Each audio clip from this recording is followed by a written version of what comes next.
Hello and welcome to Just One More Watch. Welcome today to my review of a watch that sort of climbed Everest. Well, it actually didn't climb Everest, but it would quite like you to think that it did. In fact, I am wearing not one, but two watches, one on each wrist today, neither of which climbed Everest, but both of which would quite like you to think that they did.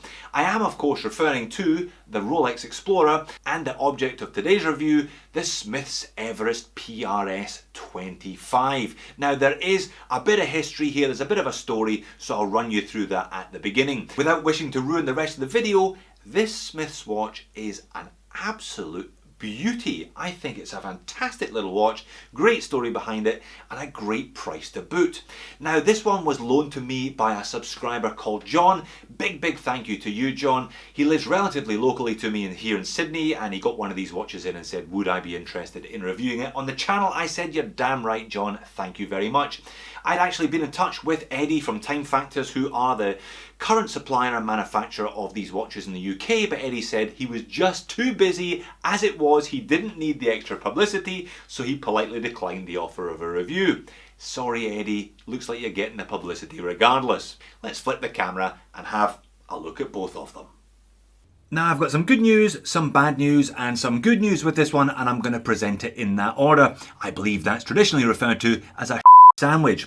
The good news is, as I suggested in the intro, this is a really sweet little watch. I've kind of fallen for this one in a big way over the last couple of days when I've had it in my company. I think that's a great brand name. It's got a great story. It's a lovely size, lovely shape, some really nice details. It just works together overall as a package. The bad news is, regardless of how nice I think the watch is, neither you nor I are going to be buying one of these anytime soon. They're all sold out, the black dial and the white dial version at the moment.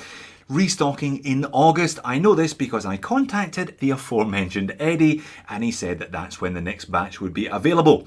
The good news, the last piece of bread in the sandwich though, is that means you've got 3 months to save up £325 or siphon it out of your joint bank account without your significant other noticing. So before we get into the details of the watch, let's get into the history. The mighty and majestic Mount Everest, the highest point on planet Earth, and if we were back in 1953, it was one of the last points that hadn't been as yet trodden upon by man. That was all about to change though, thanks to these two, Tenzing Norgay and Edmund Hillary. Now, there had been some high-profile assaults on Mount Everest in previous years, but finally these two guys cracked it in 1953, and don't they look pleased with themselves? As a consequence, I guess they've got every right to. Rolex were a sponsor of these and various other expeditions at the time. I believe every expedition member was given a Rolex Oyster Perpetual bubble back on loan by the company, which had to be returned to Rolex for assessment as to how it had performed at altitude and at extremes of temperature. When our two plucky heroes reached the peak of Everest, Tenzing Norgay was actually wearing his Rolex. Now, what Edmund Hillary was wearing on his wrist is still a matter of a little bit of debate and contention. Rolex would have you think that he was wearing a Rolex on his wrist as well. However, Smiths claim that he was wearing one of their watches as seen in this advert. Although you note the wording is a little bit obtuse, it doesn't actually say it was on his wrist as he climbed Mount Everest. It may well have been in his pocket.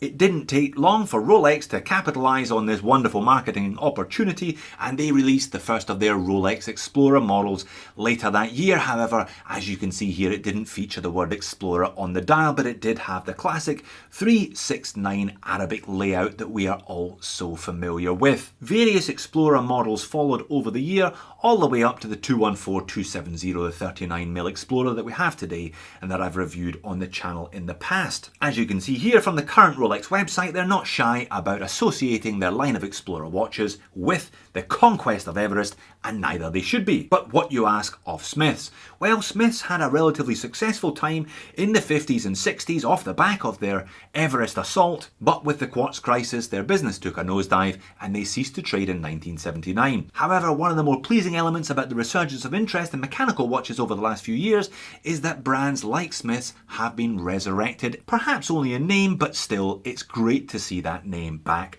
and available for purchase, sort of. So this lovely little Smiths Everest PRS-25 that I've got in my hands to show you today is technically an homage. It's a homage of the 1016 Rolex Explorer, as you can see here. They released the 1016 in the 60s and it ran all the way through to the 1980s. Very sought after model these days. Look at a Chrono 24 here, the cheapest one I can see, 17,000 Australian dollars. Now you obviously don't have to spend 17 grand on a 1016 Rolex Explorer. This is Mr. X's. I believe it's from about 2002, this one. It's a 114270. But even then, this is going to cost you about 7.5 grand Aussie. More than 10 times the cost of the Smiths.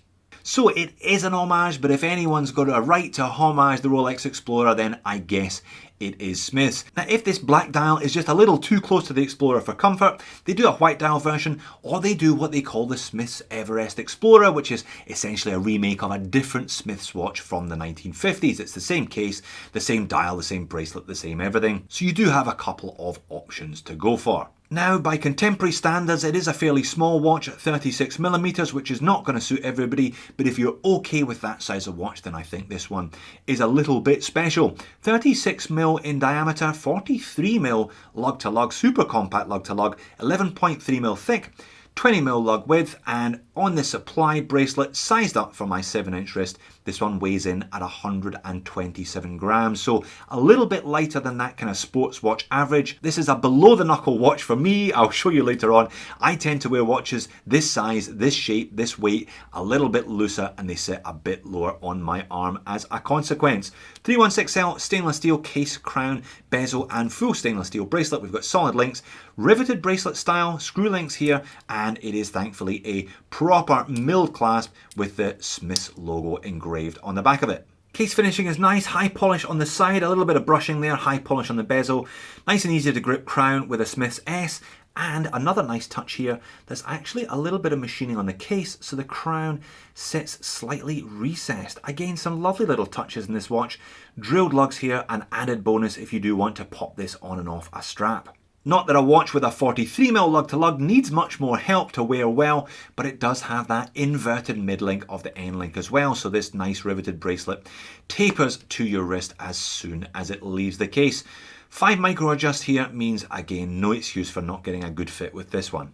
The watch features a simple screw-on case back with the Smiths logo and the model number there, but it is high polish, so that is going to be a bit of a scratch magnet long term. So the movement in the back of this watch is a Miyota 9039. Now that is the no date wheel, so there's no ghost position when you adjust the timing of this watch, version of the Miyota 9015. So Japanese made, high beat, 28,800 vibrations, 24 joules. Automatic. Only problem that I could see with the Miyota 9000 is that it only winds in one direction, so you do tend to hear and feel the rotor spinning.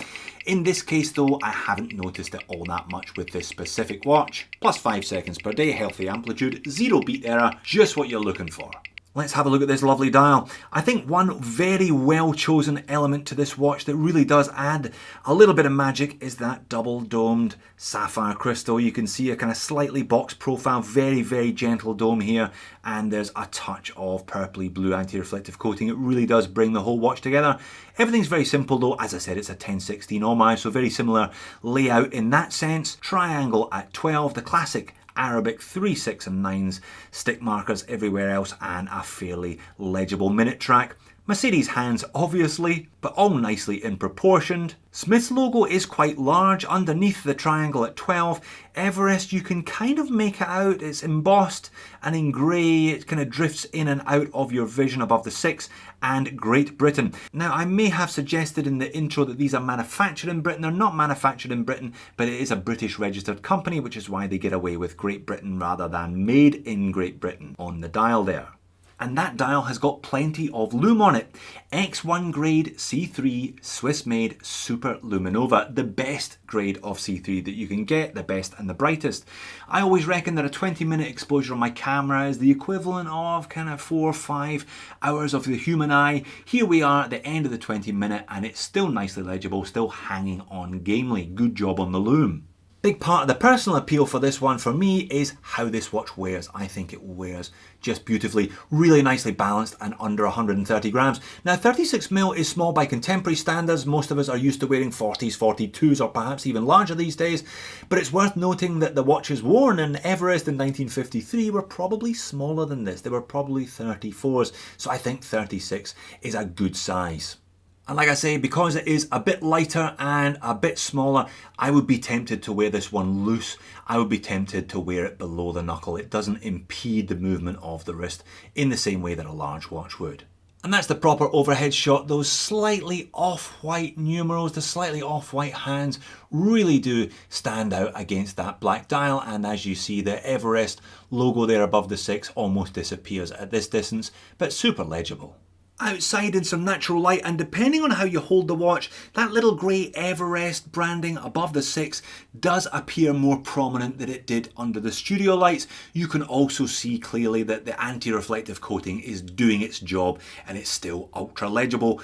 On wrist, it wears so well. Look, if you've got an 8.5 inch wrist, perhaps a 36 isn't going to suit you in all honesty. There is a 40mm version, but you're going to be waiting till August for that one because it's also sold out. So a lot to like and not a lot to dislike about this one. Really, the rotor wobble from the Miyota is the only neg that I can see with wearing one of these long term.